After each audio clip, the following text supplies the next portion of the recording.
गोकुळने पुन्हा एकदा दूध खरेदी दरात वाढ करण्याचा निर्णय घेतला। या दूध दरवाढीचा फायदा दूध उत्पादक शेतकऱ्यांना होणार आहे। मात्र गाईच्या दूध खरेदीमध्ये गोकुळने 1 रुपयांची वाढ करण्याचा निर्णय घेतलाय।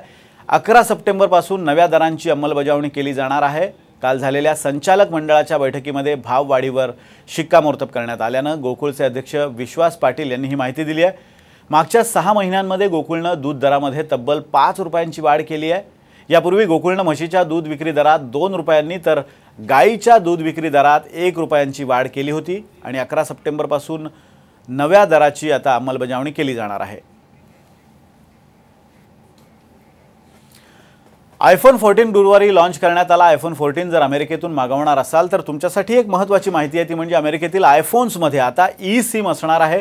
म्हणजेच फोनच्या मदरबोर्डला सिम जोडलेलं असणार आहे आणि ते आपल्या टेलिकॉम कंपनीकडून ॲक्टिवेट करून घ्यावं लागेल। भारतातही तुम्हाला हे ई सिम ॲक्टिवेट करून घेता येईल। मात्र जर फोन बिघडला किंवा आणखी कुठल्या कारणाने तुम्हाला सिम कार्ड दुसऱ्या फोनमध्ये टाकायचं असेल तर ते यात शक्य नाही आहे। फोन खराब झाला तर तुम्हाला त्याच नंबरचं सिम कार्ड बनवून घ्यावं लागेल। म्हणूनच अमेरिकेतील नातेवाईकांकडून आयफोन मागवणार असाल तर ही बाब नक्की लक्षात ठेवा।